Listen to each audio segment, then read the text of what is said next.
നിയമസഭാ തെരഞ്ഞെടുപ്പ് അടുത്തിരിക്കെ തൃത്താലയിലും കോൺഗ്രസിൽ തർക്കം രൂക്ഷം. VT ബൽറാമിന്റെ പ്രവർത്തനം ഗ്രൂപ്പ് അടിസ്ഥാനത്തിൽ മാത്രമാണ് എന്ന ആരോപണം. തൃത്താലയിലെ ഒരു വിഭാഗം കോൺഗ്രസ് നേതാക്കൾ ബൽറാമിന്റെ നടപടിയിൽ പ്രതിഷേധിച്ച് പ്രത്യേക ഗ്രൂപ്പ് യോഗം ചേർന്നു. 30-ലധികം നേതാക്കളുടെ നേതൃത്വത്തിലായിരുന്നു യോഗം. വിവരങ്ങളുമായി അരുൺ ആലത്തൂരാണ് നമുക്കൊപ്പം ചേർന്നത്. അരുൺ, കോൺഗ്രസിലെ പോര് ഈ നിയമസഭാ തെരഞ്ഞെടുപ്പ് അടുക്കുന്നതിന് മുൻപ് തന്നെ, അല്ലെങ്കിൽ അത്തരത്തിലൊരു തീരുമാനം വരുന്നതിന് മുൻപ് തന്നെ പാർട്ടിക്കുള്ളിൽ തന്നെ ചെറിയ രീതിയിലുള്ള ചർച്ചകൾ തുടങ്ങിയതാണ്. എന്തായാലും ഇപ്പോൾ പല മണ്ഡലങ്ങളിലും ഈ പോര് മറനീക്കി പുറത്തു വരുന്നു. ഇപ്പോൾ തൃത്താലയിലെ സ്ഥിതി എന്താണ്? VT ബൽറാമിന്റെ പ്രവർത്തനം അത് ഗ്രൂപ്പ് അടിസ്ഥാനത്തിൽ മാത്രമാണ് എന്ന ആരോപണം ഉയരുന്നുണ്ടല്ലോ.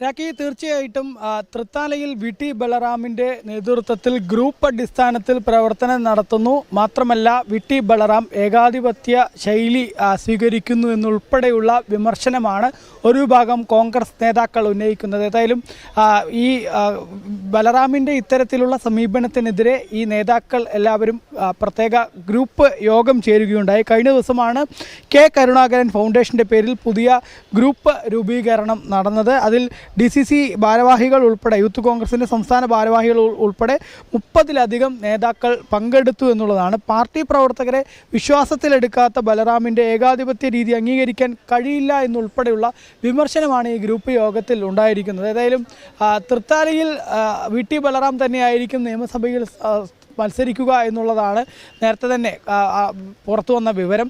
അതിൽ തന്നെ VT ബലറാം ഇത്തരത്തിൽ മത്സരിക്കും എന്ന് പറഞ്ഞിരിക്കണമെങ്കിൽ പോലും ബലറാമിൻ്റെ ഭാഗത്തു നിന്ന് ഈ മണ്ഡലത്തിലെ നേതാക്കളെയും അതുപോലെ തന്നെ ജില്ലാ നേതാക്കളെയും സംസ്ഥാന നേതാക്കളെയും ഒന്നും കൃത്യമായിട്ട് അവരെ അംഗീകരിക്കാത്ത രീതിയിൽ ഒരു പ്രത്യേക ഗ്രൂപ്പ് എന്ന തരത്തിലുള്ള പ്രവർത്തനവുമായിട്ട് ബലറാം മുന്നോട്ട് പോകുന്നു എന്നുള്ളതാണ് നേതാക്കൾ പ്രധാനമായിട്ടും വിമർശനമായിട്ട് ഉന്നയിക്കുന്നത്. അതുകൊണ്ട് തന്നെയാണ് ഈ ഒരു ഗ്രൂപ്പ്, പുതിയ ഗ്രൂപ്പിൻ്റെ രൂപീകരണം അവിടെ നടന്നത് എന്നുള്ളതാണ്. കഴിഞ്ഞ നിയമസഭാ തെരഞ്ഞെടുപ്പ് പരിശോധിക്കുന്ന സമയത്തും സമാന രീതിയിലുള്ള പ്രശ്നങ്ങൾ തന്നെയായിരുന്നു തൃത്താലയിൽ ഉണ്ടായിരുന്നത്. VT ബലറാമിൻ്റെ ഭാഗത്തു നിന്നും കോൺഗ്രസ് പ്രവർത്തകരെ വിശ്വാസത്തിലെടുക്കാതെ പ്രത്യേക ഗ്രൂപ്പായി മുന്നോട്ട് നീങ്ങിയെന്ന് മാത്രമല്ല, വലിയ രീതിയിലുള്ള ധാർഷ്ട്യമായിരുന്നു ബലറാമിന് കഴിഞ്ഞ തെരഞ്ഞെടുപ്പ് കാലയളവിൽ മുഴുവൻ ബലറാമിൻ്റെ ഭാഗത്തു നിന്നുണ്ടായത്. തുടർച്ചയായിട്ട് വിജയങ്ങൾ ഉണ്ടായതോടുകൂടെ ഒരു ഏകാധിപത്യ ശൈലിയിലേക്ക് ബലറാം കടന്നു എന്നുൾപ്പെടെയുള്ള വിമർശനങ്ങൾ അന്ന് ഉയർന്നിരുന്നു. ഏതായാലും അന്നത്തെ കഴിഞ്ഞ നിയമസഭാ തെരഞ്ഞെടുപ്പിൽ അത്തരത്തിലുള്ള വലിയ പൊട്ടിത്തെറികൾക്കൊക്കെ ഒടുവിൽ തൃത്താലയിൽ VT ബലറാം പരാജയപ്പെടുന്ന സ്ഥിതിയിലേക്ക് കാര്യങ്ങൾ എത്തിയിരുന്നു. ഇത്തവണ ഏതായാലും നിയമസഭാ തെരഞ്ഞെടുപ്പിൻ്റെ തീയതി പ്രഖ്യാപിച്ചിട്ടില്ല. സ്ഥാനാർത്ഥി നിർണയ ചർച്ചകൾ കോൺഗ്രസിൽ പുരോഗമിച്ചുകൊണ്ടിരിക്കുകയാണ്. അതിനിടയ്ക്കാണ് ഇത്തരത്തിലുള്ള വലിയ പൊട്ടിത്തെറികൾ അവിടെ തൃത്താലയിൽ ഉണ്ടായിരിക്കുന്നത്. ഒപ്പം പ്രത്യേക ഗ്രൂപ്പ് രൂപീകരണം ഉൾപ്പെടെ നടന്നിരിക്കുന്നത്.